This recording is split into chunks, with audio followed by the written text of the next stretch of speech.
When you foreign visitors come to China, most of you probably think of the Great Wall, the Forbidden City, or the Terracotta Warriors, but actually they are not the most worthwhile places to visit. The number one destination I recommend is this, the National Museum of China. You can see how important this museum is just by the location. It stands right on the TM Square in the very heart of Beijing. Its main permanent exhibition is Ancient China.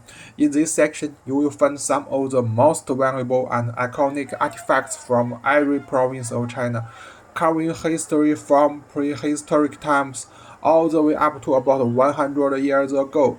For instance, the Homo cauldron, the largest bronze vessel ever found in the world, and the phoenix crown worn by emperors, and the jet blue suit crafted with thousands of jet pieces and gold threads. Now you might be wondering why this museum is so special and so rich in contents. Imagine this: if US President Trump wants to create a national level museum and ask the governor of California to contribute some artifacts, the likely reply would be, no way. But in China, it works differently. When the central government asks the province to provide cultural relics, the only response is, yes, sir. That's how the National Museum of China was able to gather the very best from all over the country. To fully show you what inside the Ancient China exhibition, I will make a video series that spans several hours. For each piece, I will also pause and give you the historical context behind it. So videos may be a bit long, but definitely worth your time. At the end of the series, I will also give you some practical tips, especially for international visitors. So let's get started. This exhibition is organized chronologically, and the first section covers prehistoric times. If you are only interested in cultural artifacts, you can skip the first two sections. There are two reconstructed scenes here. This one shows a Peking man hunting animals around 200,000 years ago. The name Peking man comes from the discovery of related fossils in the Beijing area. They had not yet fully evolved into modern humans, so we classify them as Homo erectus. The second scene shows a family living in a cave about 30,000 years ago. You can see one person making fire, another cutting meat, and someone observing the weather. Those people were already very similar to modern humans, so we identify them as Homo sapiens.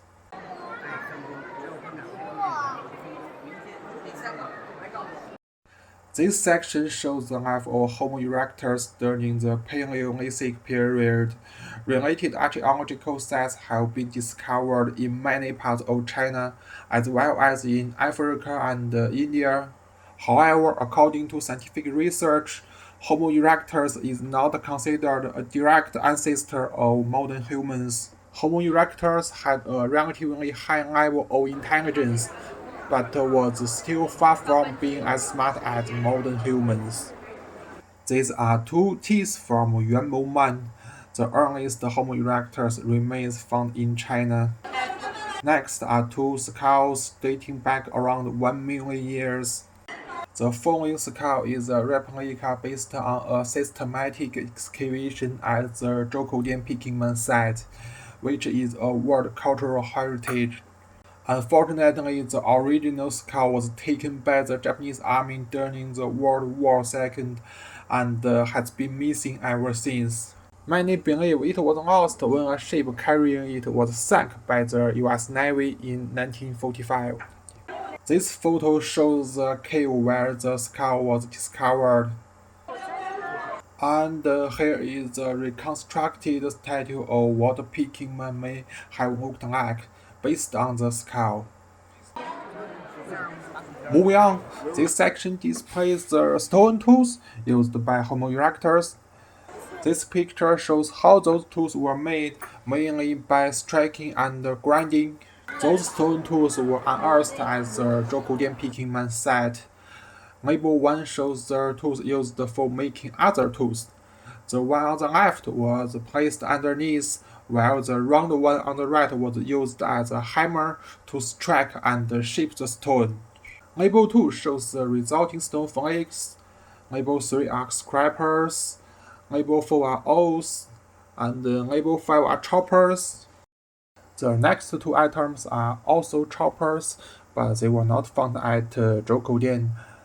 This group includes more choppers, scrapers, and awls, but they were discovered at a different site. Moving on. This section features findings from the Zhou site demonstrating how Homo erectus used fire. They used fire for cooking, lightening, warmth, and to drive away wild animals.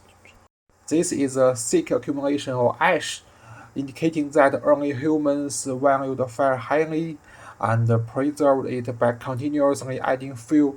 Over time, the ash built up into a solid block. Below are charred animal bones found in the ash layer.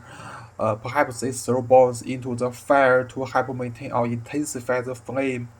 Burned stones and soil have also been found here, possibly remains of a primitive stone. Let's continue. The next section shows how Homo erectus obtained food, and all the exhibits here also come from the Zhou site. These are seeds left behind after the edible pulp was eaten. Here are bones from small animals that were hunted, such as rabbits, badgers, antelopes, mice, birds, and even bird eggs.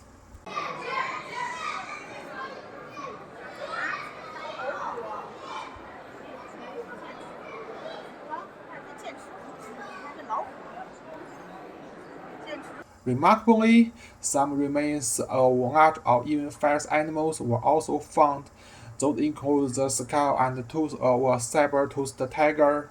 Perhaps this tiger was already wounded or dead when it was collected. I don't believe Homo erectus would have dared to hunt such a predator directly.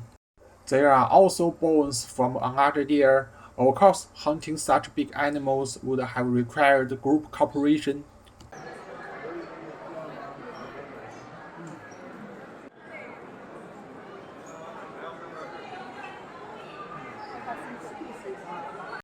Finally, this is a large bullhorn dating back around 200,000 years. I doubt Homo erectus could have killed such a massive animal using only stone tools.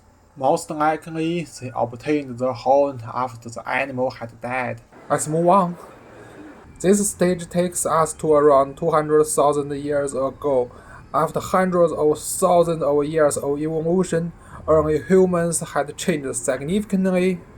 So what was their life like at this point? By this time, Homo sapiens were more intelligent and bore a much closer resemblance to modern humans. They originated in Africa and gradually separated across the world. No matter where their skulls have been discovered, they share the same defining features because they are the direct ancestors of all modern humans. 这个不是自拍杆，就是稳定器，跟手机一样大。At the Zhou site, skulls belonging to Homo sapiens have also been found. It's possible that they settled here and eventually took over the territory from the native Homo erectus. From their skulls, we can get a clear idea of what they looked like. If they were dressed in modern clothes, it would be almost impossible to tell them apart from us. As for tools, since they had not yet mastered metallurgy, they still relied on stone implements, such as hammers, scrapers, and choppers. However, those stone tools had become more refined and easier to use compared to earlier times. More importantly, Homo sapiens began making tools from wood and animal bones. Bone was used to craft arrowheads, needles, awls, scrapers, harpoons, and spades. Clearly, the variety and specialization of their tools were far greater than those of Homo erectus.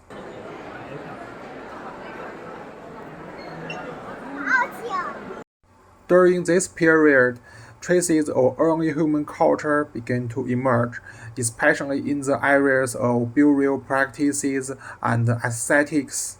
This image shows what their necklaces looked like.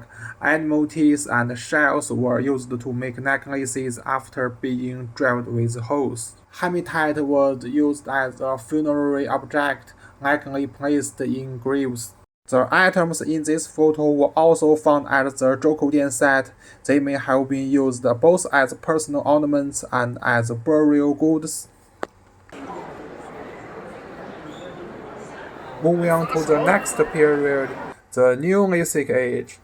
During this time, societies began to take shape and people lived in tribes. Their way of life no longer relied solely on hunting and gathering. Instead, handicrafts and agriculture became the mainstay of daily life. Starting from about 10,000 years ago, different cultures began to emerge and develop independently in various regions.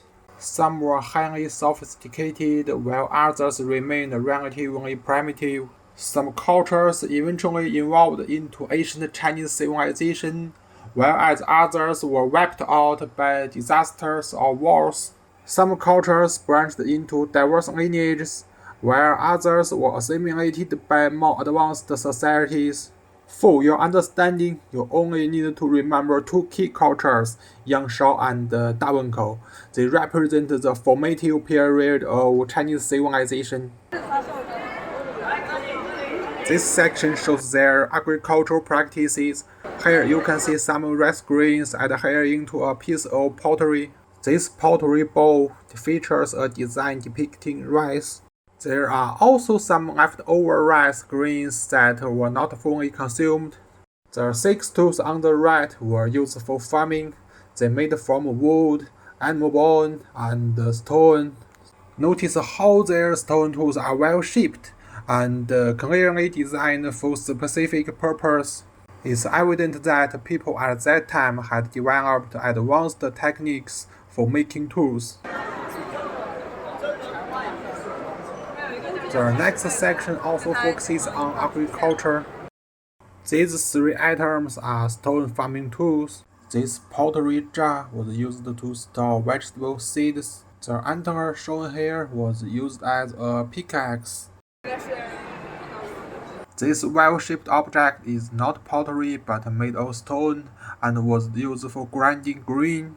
This sickle is also made of stone but was not produced by molding. Here is some carbonized millet.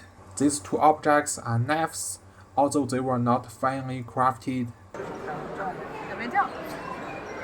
At that time, people began raising livestock such as pigs, dogs, cattle, and sheep. Some animals were used for work, while others were raised for meat. On the left, you can see cattle bones and pig bones. In ancient times, people would not kill a working cattle unless it was no longer able to work. Pigs at that time still had tusks, indicating this was an early stage in animal domestication. These 2 vessels shaped like a dog and a pig are similar to cattle-related containers. People would pour water or wine into them, warm the liquid by fire, and then drain it through the spout. Their shapes show how important pigs and dogs were in daily life. You may have noticed that these 2 pieces are significantly more exquisite than the others. They come from the Dawenkou culture, one of the 2 key cultures I mentioned earlier. Next are 2 pig and dog figurines made of pottery. The interest in animal figurines reflects human nature. The last items are bones of a dog.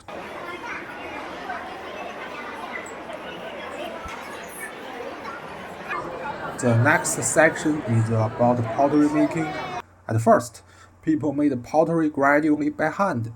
Later, a new method was invented, making pottery on a wheel like this. One person would keep the wheel turning while another shaped the pottery on it. This jar looks quite rough and has been repaired from fragments, but it is the earliest pottery ever found, dating back about 10,000 years. Next is a cauldron used for boiling food from around 5000 BC. This basin is more decorative than others, featuring patterns. Take a look at where it comes from. Yes, the Yangshao culture, the origin of Chinese civilization. Both the Yangshao and the Dawenkou cultures emerged in the Yellow River Basin, which is why the Yellow River is called the Mother River of China. Next is a stone plate with two compartments used for mixing paints that were applied to pottery. This beautifully crafted, tall-footed plate comes from the Dawenkou culture. This scraper made from bone was a tool used to shape pottery. This jar, dating to around 2500 BC, has a very smooth surface. It is close in time to the founding of the first dynasty, representing the most advanced pottery technology of its era. Next is a pottery lid. This pot, also from around 2500 BC, was used for boiling food. Its patterns are not painted but sculpted. These two items are pottery making tools. The one on the left was used to beat the surface to strengthen the pottery body, and the one on the right was used to make a hollow feet for pots. The next display case shows different types of cooking pottery from various cultures. At that time, porcelain and metal had not yet been invented, so pottery was the main cooking vessel. This is a high-footed cauldron dating to around 6000 BC. This small pot with a net pattern dates to about 3500 BC. It was found far from the Yellow River Basin, so it is noticeably less exquisite than the pieces from the Yangshao culture. This pot comes with its own stove, making it a great appliance for picnics. We can speculate that its owner already knew how to make fire in the wild. It is also from the Yangshao culture. This is a steamer pot, showing that many different cooking methods had appeared by then. Next is a container for food. Following that is a wine pot with a beautiful design, originating from the Longshan culture, the successor of the Dawenkou culture. The last item is another cooking vessel. People would make fire on the ground and place it over the flames, possibly also used for picnics. The next display case shows food containers such as plates and bowls. The first item is a three-legged bowl, but why didn't they use a flat bottom like we do today? Perhaps their technology couldn't produce a perfectly flat and stable base without legs, or maybe simply because they didn't have flat tables. Next is a beautifully painted bowl. Can you guess where it's from? Of course, the Yangshao culture again. Following that is a bowl with a wave pattern. Next is a jar, but its lid is missing. From this jar, we can tell that the culture it came from was less developed. This plate is very plain and has a flat bottom, showing advanced craftsmanship. It comes from a culture in southeast China called Liangzhu. The Liangzhu culture was as advanced as the Yangshao culture at the same time, but it did not become the origin of Chinese civilization. We will talk more about Liangzhu later. The next item is a three-legged plate, which is obviously less sophisticated than the previous plate from Liangzhu. The next display case features various liquid containers such as bottles, kettles, and cups. This bottle from the Yangshao culture has beautiful patterns and a small hole. The artisans first made the upper and lower parts separately, then joined them together after drying. This jar dates back to around 6000 BC, a very early period, which explains its rough appearance. This jar was found about 200 kilometers from the Liangzhu site, but it clearly shows no influence from Liangzhu's advanced technology. This bottle is also from the Yangshao culture. Its shape is obviously designed to be carried with a rope. This jar was discovered in northeast China, approximately 1500 kilometers from the Yellow River Basin. Therefore, the influence of the Yangshao culture is very weak here, and the technology is noticeably less advanced. You will see this phenomenon repeatedly in later exhibits. The next well-crafted cup also comes from Liangzhu. Although its lid is missing, relics from Liangzhu are always eye-catching. The last jar was found in Tibet, very far from the Yellow River Basin, so it naturally reflects less advanced craftsmanship.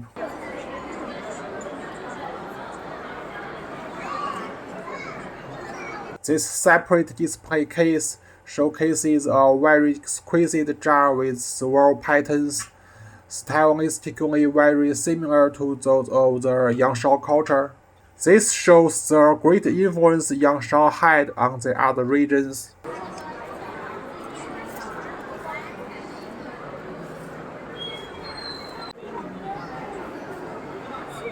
The next section is about weaving technology. At that time, people no longer relied entirely on animal fur for clothing, but began weaving fabric from plant fibers. This picture shows how they wove.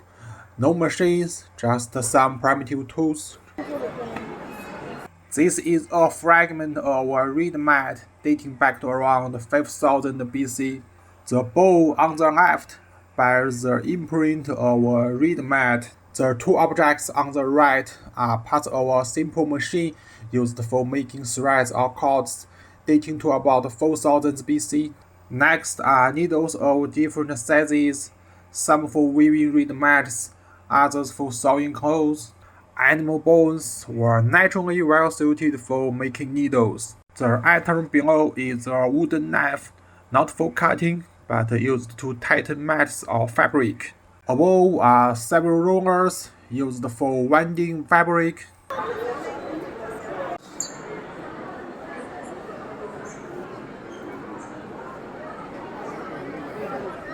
Next, we introduce glyphs, though we cannot yet call them religions. This picture shows a flower painting from the Yangshao culture depicting people dancing. Here is a temple site where statues were also found. It belongs to the Hongshan culture, which was later assimilated by other cultures. This painted pottery is very beautiful, indicating that the Hongshan culture was once very prosperous. This small statue of a pregnant woman, also from Hongshan culture, suggests that people here shows great respect and worship for pregnancy and their ancestors. The next pottery piece features an image of a man with both male and female characteristics, possibly depicting a shaman or a wizard. This exquisitely crafted basin-shaped object is actually a lid for a children's coffin. The paintings inside show several fish and a figure with a child's head and a fish's body, symbolizing blessings from parents within a certain belief system. Finally, this is a component of a ritual object related to some belief, but its exact meaning remains unknown. Next, we move on to art. We all know that a flourishing art scene is a result of economic development. These three pictures show the evolution of patterns which featuring flowers, birds, and fish. This is a pottery basin with a deer pattern, a typical example of Yangshao style. Next is a pottery kettle decorated with a wave pattern. This bottle has a pattern depicting a raptor catching a fish. I'm not sure why there is no English explanation here. In fact, most remakes lack English descriptions. Perhaps the archaeologists themselves are uncertain about the exact meaning of this pattern, as the available material for studying some smaller cultures is quite limited. Finally, the basin features a fish pattern. For magnificent cultures like Yangshao, archaeologists can even trace the evolutionary development of such patterns. Truly remarkable.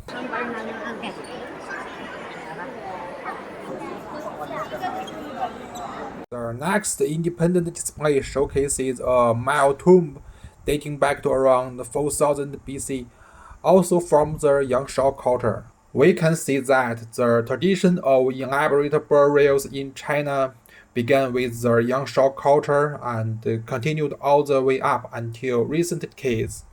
This is why so many cultural relics found in museums around the world. They come from ancient tombs. In this tomb, people arranged the shells in the shape of a dragon and a tiger. Shells were precious items at that time, and were even used as a form of currency. The Chinese people's worship of dragon can be traced back to the Yangshao culture.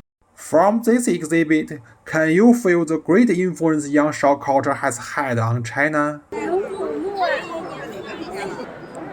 This is a jet dragon from the Hongshan culture. Many different ancient cultures in China show signs of dragon worship, which suggests that there must have been some interaction or cultural exchange between them. This piece is the most iconic artifact of the Hongshan culture. Although the Hongshan culture was not as advanced as Yangshao, Dawenkou, or Liangzhu, it was certainly more developed than many other contemporary cultures. Next, we come to a section of ancient handicrafts. These three are jade birds, likely worn as pendants or necklace ornaments. The next item is a small knife made of ivory. It was probably more of a decorative piece than a practical tool. Following that is a pottery kettle shaped like a boat, with patterns resembling a fishing net. This ivory comb is especially interesting. Most of its surface is dedicated to decorative patterns rather than function. Here are several jade ornaments that would have been worn on their head or around their neck. Lastly, we see a jade necklace and a jade finger ring. Next, we come to the section on primitive music. These two images show early musical instruments. Some produced sound by striking, while others were played by blowing. They were made from pottery or animal bones. Here we see a bone flute and several bone whistles. This pottery item produces sound when air is blown beside the hole. This is a pottery bell. Different sizes produce different tones, and a full set of bells could be used to create music. You will see bronze bells in later exhibitions. This item is a drum, made by stretching animal head over a frame. These instruments may not have produced beautiful melodies by modern standards, but they were enough to create rhythm during weddings, funerals, rituals, and other communal events. Next, we turn to the society of prehistoric times, including social hierarchy, warfare, early urban settlements, and burial customs. These two images show the remains of prehistoric cities. Although the cities were quite small, they already featured walls, streets, and gates. Most of these early urban sites have been discovered in the Yellow River Basin. This human bone pierced by an arrowhead suggests that the person died in combat. Displayed here are stone arrowheads, spear tips, and battle axes. These two items are parts of an ancient drainage pipe used to remove excess water from within the city. The objects in this display case were discovered in a family tomb from the Dawenkou culture. A photograph shows the layout of the burial site. The grave goods include everyday items like pots, jars, white stones, and needles, as well as personal ornaments like necklaces and rings. The two pig heads are particularly notable. They were considered as luxurious food at that time. In the next display case, we see another tomb, this time from the Yangshao culture. It belonged to a woman, likely the wife of a high-status individual.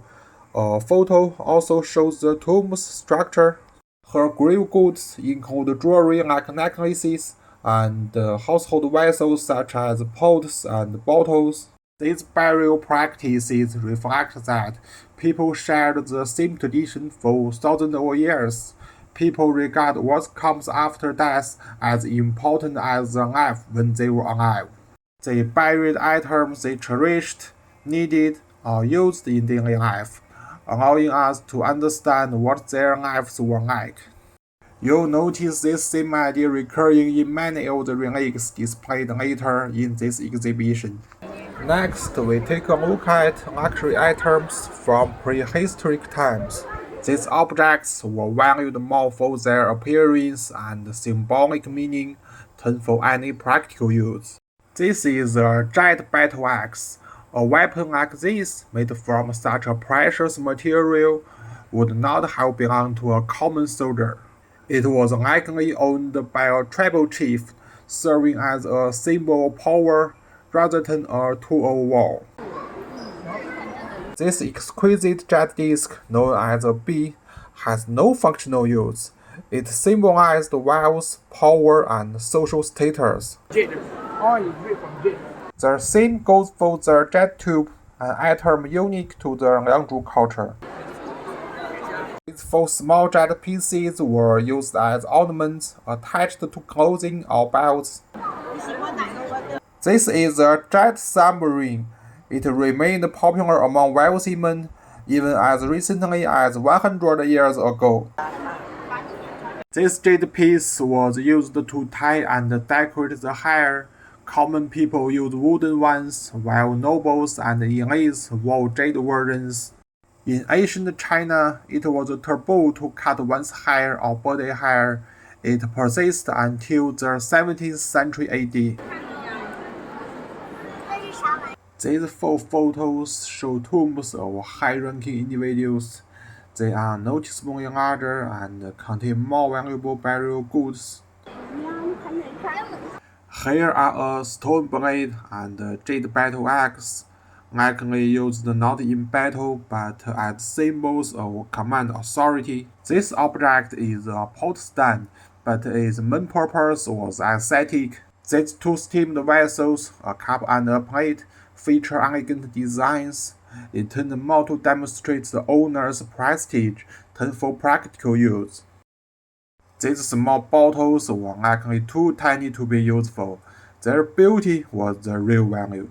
Lastly, these two cups have a sophisticated and intricate design, but minimal capacity. They were clearly made to impress, not to serve. Next, we explore the origins of Chinese writing. The earliest form of Chinese characters were graphs that represented real objects. These are known as hieroglyphics. Over thousands of years, these symbols gradually evolved. By around the 2nd century AD, the characters we recognize as modern Chinese script had taken shape.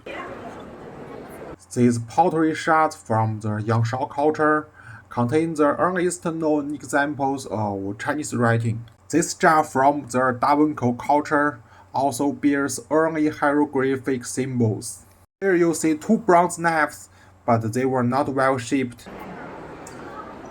This magnificent jade piece from the Liangzhu culture is its most iconic artifact, and it's so precious that it is forbidden from being exhibited abroad. Let's continue to talk about the Liangzhu culture.